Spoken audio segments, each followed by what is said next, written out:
And welcome दोस्तों विशेष ज्ञान for success यानी कि ई एडिफिकेशन में आपका मैं स्वागत करता हूं। दोस्तों मैं आपके समक्ष फिर से उपस्थित हूं एक नए वीडियो में नए टॉपिक के साथ दोस्तों। और इस वीडियो का जो टॉपिक है न्यूमरोलॉजी यानी कि अंकशास्त्र से रिलेटेड है और टॉपिक का नाम है आइडियल एज फॉर न्यूमरोलॉजी। दोस्तों हर व्यक्ति के मन में एक क्वेश्चन आता है, बेसिक सा क्वेश्चन है न्यूमरोलॉजी को लेकर कि भाई किस एज में न्यूमरोलॉजी करानी चाहिए। यानी कि न्यूमरोलॉजी हम बोले हमारे नंबर्स की एनालिसिस हमारे डेट ऑफ बर्थ के हिसाब से, हमारे नाम के हिसाब से कब कराना चाहिए, उसका आइडियल एज क्या है, उसका सही उम्र क्या है, इसकी जानकारी इस वीडियो के माध्यम से आपको मिलेगा।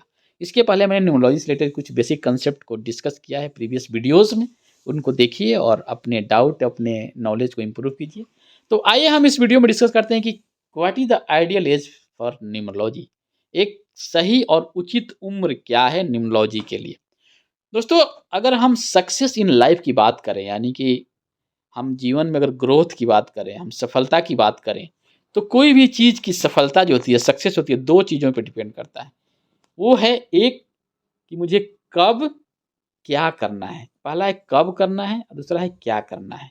यानी कि टाइम एंड एक्शन, ये बेसिक पैरामीटर है, बेसिक पहलू है जो हमारे सक्सेस में बहुत ही अहम रोल प्ले करता है कि हम किस समय में और क्या एक्शन ले रहे हैं। दोनों एक दूसरे से जुड़ा हुआ है। समय क्या है और क्या काम कर रहे हैं, यही आपके सक्सेस को डिसाइड करेगा। और इसी में आपका ये जो टॉपिक का आंसर है यानी कि आइडियल एज फॉर न्यूमरोलॉजी छुपा हुआ है कि समय और कब हमको न्यूमरोलॉजी करानी है। समय यानी कि एज और एक्शन मतलब कि न्यूमरोलॉजी के बारे में जानकारी, आप अपने बारे में न्यूमरोलॉजी के माध्यम से क्या जानना चाहते हैं और कब जानना चाहते हैं। यानी कि अगर हम बोलें कि न्यूमरोलॉजी के बारे में मैंने पहले भी एक्सप्लेन किया है कि न्यूमरोलॉजी जो एक जीपीएस सिस्टम की तरह है, ये हमारे लाइफ रूपी जीपीएस है, हमारे जीवन का जीपीएस है, नेविगेशन सिस्टम है जो हमें बताता है कि आपका जो पाथ है ये ऐसे ऐसे पाथ में आप इस तरह से करेंगे और इस पाथ में इस तरह से सफल होंगे, इस तरह इसमें आप फंसने की चांस, इसमें आपको इसमें आसानी से चीज़ों को मिलने का चांस है। ये हमारा एक नेविगेशन सिस्टम की तरह, जीवन रूपी नेविगेशन सिस्टम की तरह काम करता है। और हो जाता है कि unique numerical influence and use that knowledge to navigate your life journey with a greater clarity and purpose.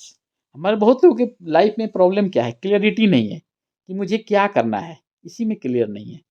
Purpose तो बाद में है कि मुझे ये चाहिए वो चाहिए, लेकिन उसके लिए करना क्या है, करने के लिए क्या एक्शन लेना, क्या क्लैरिटी है, आपको किस तरह के एक्शंस लेने हैं, आपको किस तरह के एक्शन सुटेबल हैं, ये आपको कौन बताएगा। ये आपको न्यूमरोलॉजी के माध्यम से मिलेगा कि आप किस चीज़ को होल्ड कर रहे हैं, किस चीज़ की एनर्जी का वाइब्रेशंस आप पे ज़्यादा है, आपको क्या सूटेबल है, कौन सा तरीका है, आप कैसे सोचते हैं, आप कैसे एक्शन लेते हैं, आप रिलेशनशिप को कैसे देखते हैं। इन चीज़ों की जानकारी आपके बेसिक पर्सनालिटी जो है, आप जिस एनर्जी से जिस नंबर से प्रभावित हैं वो आपको बताता है। और इस क्लैरिटी के साथ आप कैसे लाइफ को आगे बढ़ाते हैं, ये है एक्शन।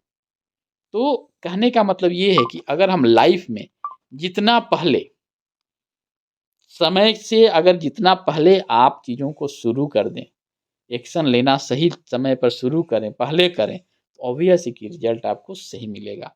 तो answer is very simple, early we apply more probability to grow in life. हम क्या करते हैं कि हमारे लाइफ में जो ग्रो होने की प्रोबेबिलिटी जो है वो क्या है, जितना आप पहले जितना टाइम से और जितना ज़्यादा एक्शन लेंगे उतना ही आपके सक्सेस को और डिफाइन करेगा। तो कहने का मतलब ये है कि न्यूमरोलॉजी जो है ये आपको पॉजिटिव वाइब्रेशंस कब देगा, ये जितना जल्दी आपको पता चल जाए उतना ही अच्छा है।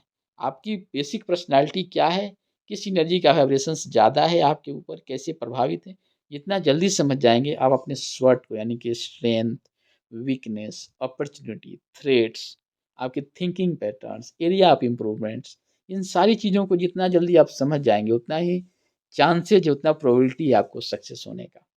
तो जितना अर्ली एज में हम चीज़ों को समझ जाएँ, अपने ऊपर की जो एनर्जी आपकी जो इन्फ्लुएंस कर रही है उनको हम समझ जाएँ, उनके बिहेवियर को, उनके एट्रीब्यूट्स को, उनके कैरेक्टरिस्टिक को, वो हमारे लिए उतना ही बेनिफिशियल होगा।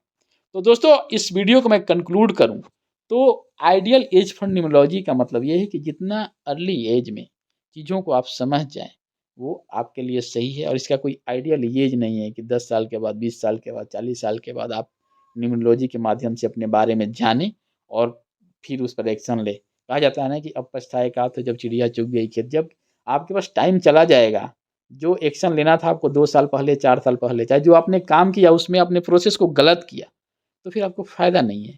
तो फ़ायदा उठाना है, तो जितना जल्दी हो, जितना अर्ली हो चीज़ों को समझें और समझ कर कोई भी चीज़ इसमें नेगेटिव पॉजिटिव नहीं है। इसलिए मैं शुरुआत की वीडियो से बोल रहा हूँ कि न्यूमरोलॉजी एक ऐसा साइंस है, इसमें हम इसको गलत डायरेक्शन में नहीं सोचें। ये आपको ऐसे सोचना है कि ये आपकी पर्सनैलिटी को, आपके बिहेवियर को, आपके कैरेक्टर को डिफ़ाइन कर रहा है, बता रहा है कि इस तरह की चीज़ों का प्रभाव आप पे ऊपर ज़्यादा है और उसको कैसे आगे कैरी फॉरवर्ड करना है, इसको लेकर आपको ध्यान में रखना है। तो आइडियल एज कोई भी नहीं है, जितना अर्ली आप समझ जाए चीज़ों को, उतना आपके पास चांस रहेगा ग्रो करने का, सक्सेस होने का। दोस्तों, अगर आपको लगता है कि न्यूमरोलॉजी से रिलेटेड जो टॉपिक है, ये वीडियो है, इसके माध्यम से कुछ आपके नॉलेज में बढ़ोतरी हो रहा है, तो इस वीडियो को लाइक, शेयर ज़रूर कीजिए। औरों को भी इसके बारे में स्प्रेड कीजिए, इस नॉलेज के बारे में। और आपके कुछ डाउट्स हैं और आपने अभी तक न्यूमरोलॉजी नहीं कराई है, तो भाई न्यूमरोलॉजी का बारे में स्टडी कीजिए। बहुत सारे सोर्स हैं, आप यहाँ से भी मेरे से भी डिस्कस कर सकते हैं। मैंने इसमें डिटेल दिया है कि कैसे आपको न्यूमरोलॉजी के बारे में आपकी जानकारी मिलेगी, और नहीं तो कहीं से भी आप जानिए अपने बारे में और उस पर एक्शंस लीजिए और लाइफ में ग्रो कीजिए। फिर मिलते हैं आपसे नेक्स्ट वीडियो में नए टॉपिक के साथ। तब तक खुश रहिए, मुस्कुराते रहिए और एक पॉजिटिव एनर्जी के साथ अपने गोल के प्रति अक्सर पर काम कीजिए, ताकि आप अपने गोल को अचीव कर पाएँ। दोस्तों, थैंक यू वेरी मच।